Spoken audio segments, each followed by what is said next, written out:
FM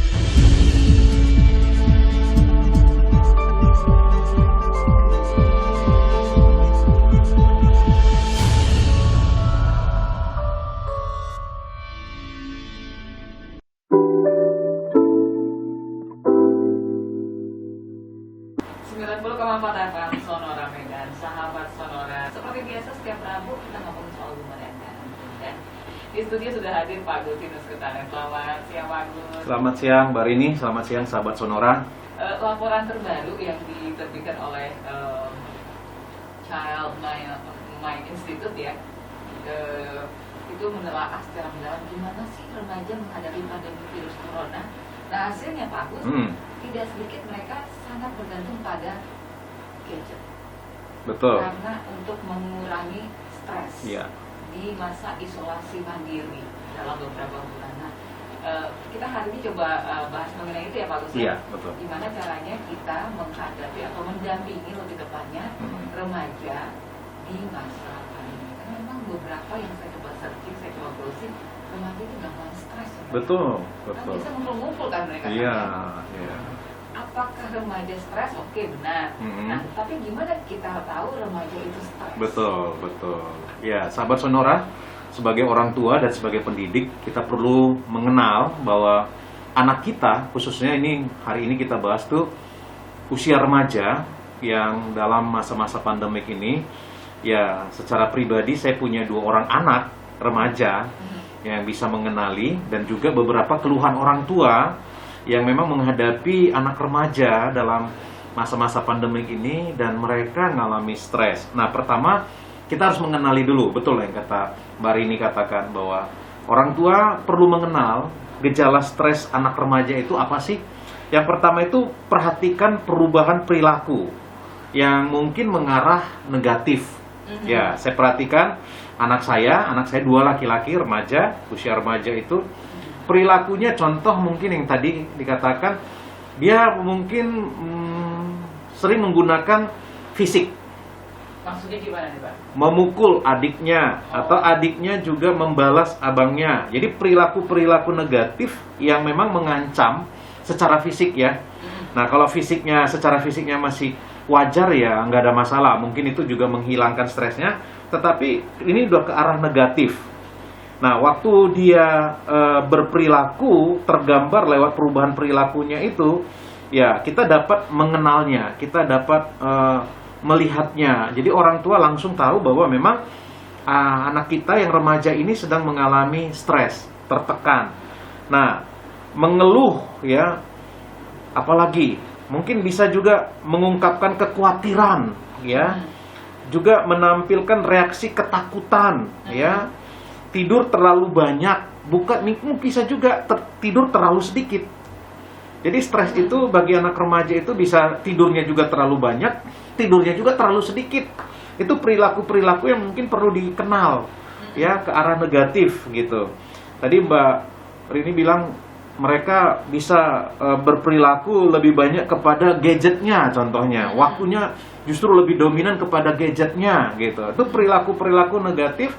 Waktu dia buka gadgetnya, apa yang dimainkannya, apa yang respon-respon apa yang dibuatnya di sosial media contohnya. Itu perilaku-perilaku yang mengarah negatif. Itu salah satu ciri bahwa anak kita lagi mengalami stres. Lalu kedua, secara fisik juga, kadangkala anak remaja itu kerap mengalami rasa sakit secara fisik. Ya, dalam gejala fisiknya, stres itu bisa terjadi, misalnya sakit perut, ya, sakit kepala. Ya, nah jadi kalau misalnya anak remaja kita sering mengeluh rasa sakit di bagian kepalanya, bagian perutnya, perhatikan, ya kalau tadi yang pertama tadi dari perilakunya, sekarang perubahan fisiknya yang kita lihat memang sering itu kepala, perut. Nah ini sakit ini ya mungkin waktu terjadi kapan, contohnya, ya tiba-tiba dia mengalami sakit perut, sakit kepala karena banyak kali tugas dari sekolah. Mungkin tugas-tugasnya yang belum terselesaikan. Mungkin tanggung jawab di rumah yang diberikan oleh orang tuanya. Ya. Jadi waktu mamanya kasih instruksi tanggung jawab untuk rumahnya, tiba-tiba aduh, sakit kali kepalaku mah. Nah, berarti tanggung jawab yang diberikan oleh orang tuanya mengakibatkan stres terhadap anak. Tanggung jawab yang diberikan oleh sekolah, tugas-tugas segitu. Jadi tugasnya mungkin tugas yang kemarin belum selesai, tapi tiba-tiba ada tugas mata pelajaran tertentu memberikan lagi tugas. Lalu setelah selesai sekolah online, langsung sakit kali kepala saya mah.